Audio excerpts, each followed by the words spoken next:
Praise the Lord. கர்த்தருக்கு ஸ்தோத்திரம். தேவனுக்கு மகிமையுண்டாகுக. தேவனுடைய பிள்ளைகளே, தேவனுடைய வார்த்தை வெளிப்பட நேரத்தில் தேவனுடைய வார்த்தையிலிருந்து நம்ம அநேக காரியங்கள் கற்றுக்கொள்ள போகிறோம். தேவனுடைய வேதத்தில் இருக்கிற எல்லா காரியங்களும் நீங்கள் அறிந்து கொள்ளும் போது தேவன் நமக்கு அநேக விஷயங்களை புரிய வைக்கிறார், கற்றுக் கொடுக்கிறார். இன்றைக்கி அநேக சூழ்நிலையில் நம்ம நெருக்கப்பட்டிருக்கிறோம். இன்றைக்கி நிறைய நேரத்தில் நம்முடைய வாழ்க்கையில் குறைவோடு இருக்குன்னு சொன்னால் அதை இன்றைக்கு மாற்றிக்கொள்ளும்படிக்கு ஆண்டுடைய சமூகத்தில் வேதத்துடைய வார்த்தைகளை பிடித்துக்கிட்டு பக்தியாய் சாட்சியாக வாழ வேண்டும். தேவன் நமக்கு எல்லா பிரச்சனையும் மாற்றக்கூடிய தேவன்.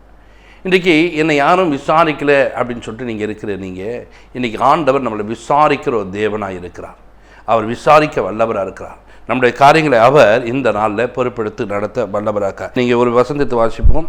எசேக்கியேல் 38:8 நீங்கள் வாசிக்கும் போது அநேக நாட்களுக்கு பின்பாக நீ விசாரிக்கப்படுவாய். இப்போ அநேக நாட்களுக்கு பின்பாக நீ விசாரிக்கப்படுவாய். ஒரு சிலருடைய காரியங்கள் இன்றைக்கு ஒரு பதிலும் கிடைக்கல, ஒரு பதிலும் கிடைக்கல. நீங்கள் கண்ணுங்களா, அநேக நாட்களுக்கு பின்பாக நான் விசாரிப்போம். நான் பாவம் செய்கிறேன், என்னை யாருமே கண்டுக்க மாட்டுறாங்க, நான் தவறான பழக்கத்தில் இருக்கேன், யாருமே என்னை கண்டுக்க மாட்டுறாங்க, எனக்கு தேவன் ஒன்றும் செய்யலை, நான் நல்லா தாங்க இருக்கேன் அப்படின்னு நான் சொல்லாத.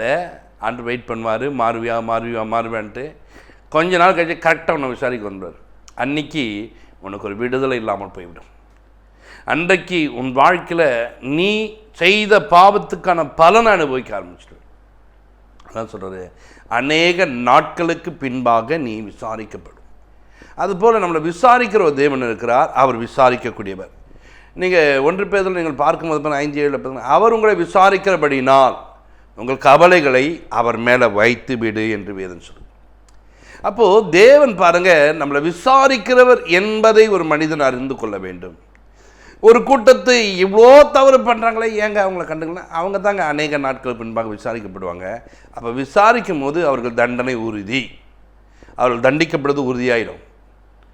ஆனால் உங்கள் வாழ்க்கையில் இன்றைக்கு உங்களுடைய யாருமே கண்டுக்கவில்லை, யாருமே என்னை மதிக்கலை, யாருமே என்னை எல்லாரும் உதாசீனப்படுத்துறாங்க, என்னை யாருன்னு சாப்பிட்டீங்கன்னா கூட கேட்கறதில்லை அப்படின்னு புலம்பி நிற்கிங்களா? அவர் உங்களை விசாரிக்கிறபடினால் உங்களுக்கு ஒரு கவலைக்கு பற்றியா அதை அவர் மேலே அதை வச்சுட்டு அப்பா நீங்கள் பார்த்துக்கொள்வீங்கப்பா, எனக்கு நீங்கள் உதவி செய்யுங்கப்பா, உண்மை நம்புகிறேன்ப்பா அப்படின்னு சொல்லிட்டு நம்ம அவரை சார்ந்து கொள்ளும், அவரை நம்பு, அவரை விசுவாசி, அவர் உனக்கு ஒரு அற்புதம் செய்வார். நிறைய நேரங்களில் நிறைய காரியங்களில் என்னை யாருமே கண்டுக்க மாட்டாங்க, என்னை யாருமே இது பண்ண மாட்டாங்க, நான் படுத்த படிக்காக இருக்கிறேங்க, வந்து சாப்பிட்டியான்னு கூட கேட்க மாட்டாங்க. எப்போ திரும்ப வருவாங்க? ஒரு மரித்து போன பிறகு எல்லோரும் வந்து உட்காந்து அழுது அப்படியே புலம்புவாங்க. அன்றைக்கி பாருங்கள் எல்லாம் கொடுப்பாங்க. ஏங்க இவ்வளோ சொந்த பந்தங்களாம் இன்றைக்கி வந்தீங்களே, அவங்க உயிரோடு இருக்கும்போது வந்து விசாரிச்சுட்டு அவங்க பக்கத்தில் நீங்கள் வந்து போயிருந்தாலே அவங்க ஜீவனோடு இருந்திருப்பாங்களே, பலனோடு இருந்திருப்பாங்களே, கொஞ்சம் சந்தோஷமாக இருந்திருப்பாங்களே. இப்போ என்ன பண்ணுறீங்க? நீங்கள் அப்படி வராமல் போனதுனால, நீங்கள் அப்படி இல்லாமல் போனதுனால இன்றைக்கி அவங்க என்ன பண்ணாங்க? மரித்து போயிட்ட பிறகு இப்போ வந்து எல்லாரும் தூக்கி வச்சுன்னு அவங்கள என்ன பண்ணுவாங்க? எங்கள் அம்மா, எங்கள் அப்பா, எங்கள் ஆயான்னு சொல்லிட்டு கொஞ்சம் கிடப்பாங்க. தேவ பிள்ளைகளே, விசாரிக்க கற்றுக்கொள்ளுங்க. நம்முடைய தேவன் விசாரிக்கிறவ, நாம் கூட விசாரிக்க வேண்டும் மற்றவர்களை. கவனிங்க, வேதத்தில் நம்ம நிறைய காரியங்கள் இப்படி நம்ம அறிந்து கொள்ளலாம். அதில் பார்த்திங்கன்னா எரேமியா எடுத்திங்கன்னா 30:17 நீங்கள் வாசிக்கும் போது அங்கே நம்ம ஒரு காரியங்களை நாம் பார்க்கும்போது அந்த இடத்துல பாருங்கள், அவர்கள் உன்னை விசாரிப்பற்ற சீயோன் என்றும், நீ விசாரிப்பற்ற சீயோன் அப்படி சொல்லி அவர் என்ன பண்ணுறாங்களா, உனக்கு தள்ளுண்டவள் என்று பெயரிட்டார்களாம். அதெல்லாம் ஒன்றுத்துக்கோங்க, அதை யாருமே விசாரிக்க மாட்டாங்க, அது அவ்வளோதாங்க, அப்படி கிடக்குது. இன்றைக்கி தேவனுடைய பிள்ளைகளாக இருக்கிற நீங்கள் ஒரு விசாரிப்பற்ற சீயோனை போல் இருக்கிறீங்களா? தள்ளி வச்சுட்டாங்களா? என்னை யாருமே கண்டுக்கல நினைக்கிறியா? உன்னை கண்டு கொள்ள ஒரு தேவன் இருக்கிறார். உன்னை கண்டு கொண்டவர் நடத்துகிறார். அவர் உனக்கு உதவி செய்ய காத்திருக்கிறார். இந்த செய்தியை கேட்டுக்கொண்டிருக்க ஜனமே, விசாரிப்பற்ற சீயோனை போல நான் இன்னைக்கு காணப்படுறேன்ப்பா, என்னை தள்ளுண்டலவாக மாற்றிட்டாங்கப்பா, நான் இன்னைக்கு ஓரங்கட்டப்பட்டு இருக்கேன்ப்பா, என்னை யாருமே கண்டுக்கலப்பா அப்படின்னு நினைக்கிறியா? உனக்காக தேவன் பேசுகிறான். உன்னை விசாரிக்கிறவர் தேவன், உன்னை விசாரிக்க காத்து நிற்கிறான். தள்ளுண்டு போய் உன் பக்கத்தில் யாருமே வரல, உன்னை ஓரங்கட்டி மூளை தள்ளிட்டாங்க, உன்னை தேடி இயேசு வரார். இயேசு இந்த பூமியில் வந்த நாட்களில் ஊருக்குள்ளே ஜனங்க ஊருக்குள்ளே ஒரு பிரசங்கம் பண்ணலாம். அந்த ஊருக்குள்ளே ஒரு பிரசங்கம் பண்ணதை விட்டு அவர் ஊருக்கு புறம்பாய் இருக்கிற இடத்துக்கு போகிறார்.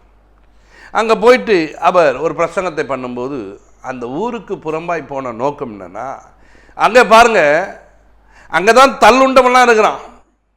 அங்கே தான் அந்த இடத்துல பார்த்தீங்கன்னா குஷ்டரோகி இருக்கிறான் வெளியில். இந்த பிரசங்கம்லாம் முடிச்சு அவர் எப்போ வரலான்னு பார்த்துன்னு ஒரு சந்தர்ப்பம் கட்சிக்கிட்ட வந்தார். உமக்கு சித்தமானால் என்னை சுத்தமாக்கும் ஆண்டவரேன்னு வந்து நிற்கிறார். பார்த்தீங்கன்னா, தள்ளுண்டவன் விசாரிப்பற்றவனை ஆண்டு பார்த்தாரு, கிட்ட போய் கையை பிடிச்சாரு. எனக்கு சித்தம் உண்டு, நீ சுத்தமாக என்று சொல்லும்போது அவன் சுத்தமாக்கப்பட்டான். இப்போ தள்ளுண்டு எங்கே போன தெரியுமா? உள்ளே போகிறான், கூட்டத்தோட கூட்டமாக வாழ போகிறான், கூட்டத்தோட கூட்டமாக இருக்க போகிறான். கர்த்தர் அவனை, தள்ளுண்டவனை, விசாரிப்பற்று கடந்தவனை விசாரிக்கும்படிக்கு கர்த்தர் அங்கே போகிறான். இப்பொழுதும் இந்த நிகழ்ச்சியை பார்த்து கொண்டிருக்க வாழ்க்கையில் உனக்காக இயேசு உன்னை தேடி வருவார். இந்த விசாரிப்பற்ற சீயோனை பார்த்து தான் நீ தள்ளுண்டவள் என்று உனக்கு பெயரிட்டு உன்னை வச்சுட்டாங்களா? அது சொல்றாரு, உனக்கு நான் ஆரோக்கியத்தை வர பண்ணுவேன், உனக்கு நான் ஒரு சுகத்தை கொடுப்பேன், நீ எதில் பலவீனமாக காணப்படுறியோ அந்த பலவீனத்தை நான் மாற்றுவேன் உனக்கு என்று சொல்கிறார். இன்னைக்கு தேவ பிள்ளைகளே, நம் நிறைய நேரத்தில் நான் பலவீனப்பட்டு விட்டேன், என்னை யாரும் கண்டு கொள்வது இல்லை, என்னை யாருமே கண்டுக்க மாட்டாங்க நீ நினைக்கிற. தேவன் சொல்றாரு, விசாரிப்பற்ற சீயோனுக்கு நான் ஆரோக்கியத்தை வர பண்ணுவேன்னு சொல்றார்.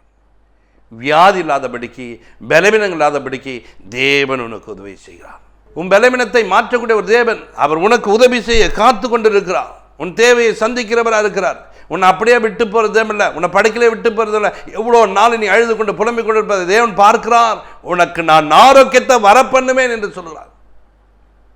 உனக்கு ஆரோக்கியத்தை வர பண்ணுவேன், கவலைப்படாத, நான் அப்படியே போய்ட்டு நினைக்காத, நான் எழுந்திருப்பேன். திரும்ப ஊருக்கு புறம்பே அந்த குஷ்டரோகியை கர்த்தர் குணமாக்கி ஊருக்குள்ளே கொண்டு வர முடியுமானால் என்னை குணமாக்க இயேசு வல்லவராக இருக்கிறார்.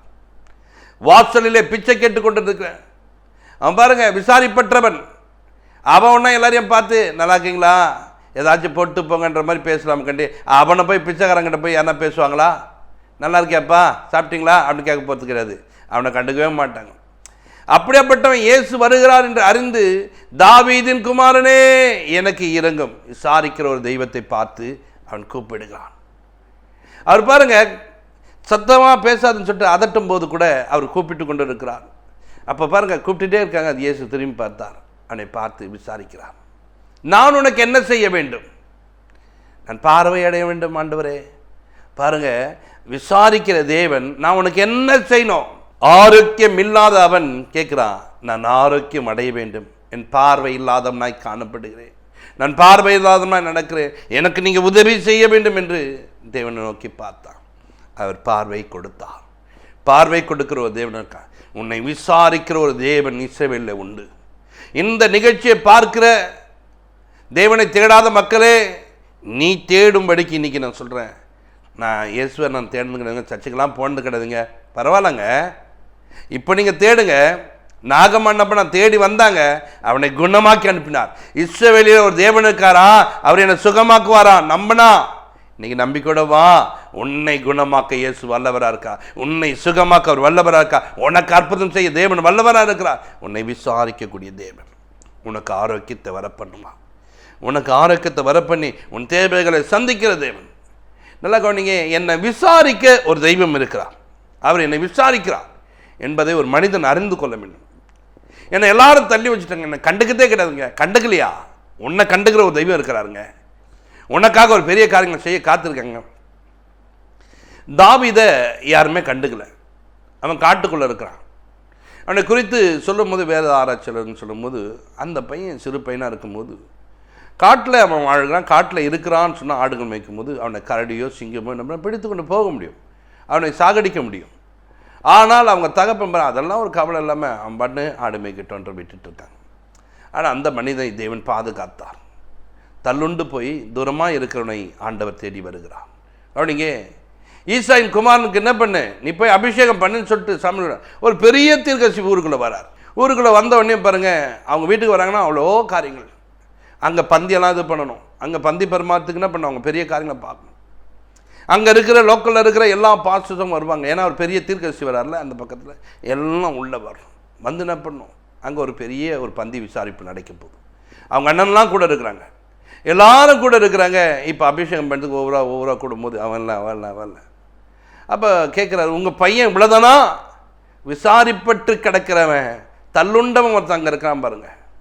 அப்படியாப்பட்டவனை கத்த தேடி வந்திருக்கார் பாருங்க. இவங்களெல்லாம் கூப்பிட்டு நிறுத்தும் போது இவன் இல்லை இவ்வளோன்னாரு, இவ்வளோதானா அவன் பையன் அப்படின்னும் இன்னொருத்தர் இருக்கிறான், அவனை கூப்பிட்டு வா. அவன் வரவர்களுக்குள்ள நான் பந்தியில் உட்கார மாட்டேன்ட்டார். அவன் வரட்டும், பாருங்க, எல்லா ஜனமும் காத்து நிற்கிறாங்க, எல்லாரும் அங்கே நிற்கிறாங்க, பந்தி நடக்கணும். ஆனால் தேவன் யாருக்கு வெயிட் பண்ண சொன்னா? தள்ளுண்டவனை கர்த்தர் சேர்த்துக் கொள்கிறார். இந்த விசாரிப்பட்டு கடந்து உன்னை விசாரிக்க வச்சுருக்காங்க. உடனே போய் அவனை கூப்பிட்டு உள்ளே வந்தாங்க. வந்தவனே இவன் தான் அப்படின்னு எழுந்து நின்று அவன் என்ன பண்ணு, அபிஷேகம் பண்ணுன்னு சொன்னார். பாருங்க, ஒரு பெரிய தீர்க்கதரிசி எழுந்து நின்றார். அங்கே இருக்கவங்களாம் பார்த்தீங்களா, இன்னைக்கு நாடா கணம், இவனுக்கு நாடா இவ்வளோ மதிப்பு அன்று சொல்கிறாரு, விசாரிப்பட்ட சீயோனே, என்னை யாரும் கண்டுக்கல நினைக்கிறியே, உன்னை கண்டு கொள்ள வைக்கிற ஒரு தெய்வம் இருக்கிறார். உனக்காக அவர் காத்து கொண்டிருக்கிறார். உனக்கு அவர் உதவி செய்ய இப்பொழுதும் காத்து கொண்டிருக்கிறார். அவனுடைய பிள்ளைகளாக இருக்க நாம் ஒவ்வொரு நாளும் தேவனை சார்ந்து கொள்ள வேண்டும். இந்த விசாரிப்பட்ட சீயோனுக்கு ஆண்டவர் உதவி செய்தார். இந்த மனிதன் உயர்த்தப்படுகிறான், கனம் பெற்றவனாய் மாறுகிறான். தேவ பிள்ளைகளே, இப்பொழுதும் உங்களை கனப்படுத்த ஒரு தேவன் வல்லவராக இருக்கிறார். என்னை விசாரிக்க யாரும் இல்லை நினைக்காத, கர்த்தர் உன்னை விசாரிக்கிறவர். உன்னை விசாரிக்க அவர் காத்து கொண்டு இருக்கிறார். நீங்கள் ஆதியாகமம் புஸ்தகத்தில் 16:8 நீங்கள் வாசிக்கும் போது அங்கே நீங்கள் பார்க்கலாம், ஆகாரை பார்த்து அவர் விசாரிக்கிறார். கணிச்சிங்களா, சாராயின் அடிமை பெண்ணியாகி ஆகாரே, நீ எங்கேருந்து வந்த, எங்கே போகிற பத்தியா விசாரிக்க வந்துட்டார். இந்த அம்மா என்னை யாரும் கண்டுக்கொள்ள நினைக்கிறாங்க, ஆனால் கண்டு கொள்ளுகிற ஒரு தேவன், விசாரிக்கிற ஒரு தேவன் வந்து நிற்கிறாரு. நீ சாராய் கிட்ட அடிமை பெண்ணாக இருக்கிறத நான் அறிந்திருக்கிறேன், எனக்கு தெரியும் உன்னை பற்றி. நீ இப்போ எங்கே போகிற? என்னை யாருமே கண்டுக்க மாட்டாங்க, என்ன எல்லாரும் உதாசீனப்படுத்துறாங்க, நான் இங்கேருந்து ஓடி போகிறேன். ஓடாத, அங்கே போய் கொஞ்ச நேரம் இரு, நீ பிள்ளையை பெற்றெடுப்ப, உனக்கு வேண்டியதெல்லாம் நான் செய்வேன், உன் பிள்ளையை பெரிய ஜாதியை நான் மாற்றுவேன், வெயிட் பண்ணு. விசாரிக்க தேவன் வந்து நின்றார். இன்றைக்கு உன்னை விசாரிக்கிற ஒரு தேவனும் கூட இருக்கிறார். ஆதாமை பாருங்கள், ஒளிந்து கொண்டான், ஏவாள் ஒளிந்து கொண்டார்கள். ஆதாம் ஒளிந்து கொண்டிருக்கும் போது அன்று விசாரிக்க வந்தவர், ஆதாமே நீ எங்கே இருக்கிற சொல்லு அப்படின்னார். அது சொல்கிறார், நான் ஒளிந்து கொண்டேன் ஆண்டவரே. பார்த்தீங்களா, விசாரிக்கிறார் இல்லையா? இன்னைக்கு தேவன் என்னை விசாரிக்கிறவர் என்பதை நீங்கள் அறிந்து கொள்ள வேண்டும். இன்றைக்கி எனக்கு விரோதமாக எல்லாரும் இப்படி பண்ணுறாங்க, யாருமே என் பட்சத்தை வந்து கேட்கவே இல்லைங்க. ஒரு சில பிள்ளைங்கள்லாம் பார்த்திங்கன்னா திருமணமாக இருக்கும், அந்த வீட்டுக்கு வந்துட்டு இருப்பாங்க மருமகளாக, அவங்களுக்கு விரோதமாக எல்லாம் பேசும்போது அவங்களுக்கு ரொம்ப கஷ்டமாக இருக்கும். ஒருத்தர் கூட எனக்கு சப்போர்ட் பண்ண மாட்டாங்க, ஒருத்தர் கூட எங்கூட இல்லைங்கன்னுவாங்க, புலம்புவாங்க. தேவ பிள்ளையே, நீ வடிக்கிற கண்ணீரை கர்த்தர் பார்த்து நிற்கிறார், உன்னை விசாரிக்க வருவார். நீ முறுமுறுத்து மட்டும் தேவனை தூர தள்ளிடாத. நீ முறுமுறுத்தினா தேவன் வராதபடிக்கு அது தடைக்கல்லாமா. என்னை விசாரிக்க ஒரு தேவன் வருவார், அவர் எனக்கு உதவி செய்வார், இந்த குடும்பத்தில் நான் ஆசுவாதமாக இருப்பேன். சொல்லு, பேசு, உன் தேவன் உன்னை அப்படியே வருவார், உன் தேவைகளை சந்திப்பார், உன் குறைவுகளை மாற்றுவார். நிறைய பேர் அப்படி சொல்ல மாட்டாங்க. என்ன சொல்லுவாங்க தெரியுமா? புலம்பினே இருப்பாங்க. எப்போவுமே அவங்களுக்கு என்ன பண்ண, ஒரு புலம்பல் இருந்துனே இருக்கும். என்னென்னா, என்னை யாருமே கண்டுக்க மாட்டாங்க, மற்றவங்க எல்லாரையும் கண்டுக்குவாங்க, எனக்குன்னா யாருமே ஒன்றும் செய்ய மாட்டாங்க, அவங்களுக்குன்னா எல்லாம் செய்வாங்க. இந்த இதுதான் தேவன் உன் பக்கத்தில் வராதது. இந்த இதுதான் தேவன் உன் பக்கத்தில் நிற்காது. நீ இப்படியாப்பட்ட புலம்பலை நீ பண்ணாதே. எனக்கு ஒரு தெய்வம் இருக்கிறா, அவர் என்னை தேடி வருவா, அவர் எனக்கு உதவி செய்வார். அப்படி நீங்கள் நம்ப வேண்டும், விசுவாசிக்க வேண்டும். கர்த்தர் உனக்காக உதவி செய்வார். நல்லா கவனிங்க, ஆதியாகமம் புத்தகம் 4ஆம் அதிகாரத்தில் நீங்கள் பார்க்கும்போது அங்கே ஆபேலுடைய ரத்தம் தேவனை நோக்கி கூப்பிடுது. அப்போ கூப்பிடுறவங்களுக்காக விசாரிக்க வருகிற தேவன். நீ கூப்பிட்டா உனக்காக அவர் விசாரிக்க வருவார், அவர் விசாரிப்பார். அப்போ விசாரிக்க வந்தவர் என்ன பண்ணாதுங்களா, வந்து நின்று காயினை பார்த்து கேட்குறார். காயினை பார்த்து, ஆபேல் எங்கே போனா சொல்லு அப்படின்போது அவனுக்கு நான் காவலனோ, அவன் ரத்தம் பூமியிலேருந்து என்ன நோக்கி கூப்பிடுது. தேவ பிள்ளையே, நீ கண்ணீர் வடித்து கொண்டு பார்த்தியா, உன் கண்ணீர் அவரை கூப்பிடக்கூடிய கண்ணீராய் மாற வேண்டும். நீ மனமுடைந்து போகிறீமா, உன் மனமுடைந்தது தேவ நோக்கி கூப்பிட வேண்டும். அவர் உனக்காக வந்து உன்னை யார் வேதனைப்படுத்தினார் அவர்களை அவர் சந்திக்க வல்லவராக்கார். அவர்களை சந்தித்து உன் பிரச்சனையை தீர்த்து வைக்கிற ஒரு தேவனாக இருக்கிறார். இன்றைக்கு உன்னை விசாரிக்க ஒரு தெய்வம் இருக்கிறார், அவரிடத்துல போய் சொல்லு, அவர் உன்னை ஆஸ்வதிக்கிற தேவனாக இருக்கிறார். தேவ சமூகத்தை நோக்கி போகிறோம். பரலோக பிதாவே, உமக்கு நாங்கள் நன்றி செலுத்துகிறோம். உம்முடைய ஜனங்கள் இந்த நாளில் என்னை விசாரிக்க யாருமில்லை, என் கணவனும் விசாரிக்க மாட்டேன், என் பிள்ளைகளும் விசாரிக்க மாட்டேன், புலம்பிக் கொண்டிருக்காங்கப்பா. என் மனைவியை விசாரிக்க மாட்டேன், புலம்பிக் கொண்டிருக்காங்கப்பா.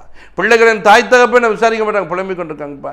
இப்படியாப்பட்டவர்களுக்கு ஒரு தேவன் இருக்கிறார், அவர் விசாரிக்கிறோம் என்பதை அறிந்து கொண்டு பிள்ளைகள் அன்று உம்மை நோக்கி கூப்பிட, அப்பாவும் இடத்துல மன்றாட, அப்பாவுடைய சமூகத்தில் வந்து நிற்க கர்த்தாவே கிருபை செய்யும். வழிநடத்துங்க. பெரிய காரியம் செய்யுங்க. இந்த பிள்ளைகளை விசாரிக்கிற தேவன் இந்த நாளில் உதவி செய்ய போகிறார் என்பதை அறிந்து கொண்டு தேவனுக்கு பிரியமாய் வாழ்த்து இயேசு கிறிஸ்துவுமாய் ஜெபத்திற்கு நல்ல பிதாவே, ஆமென். God bless you.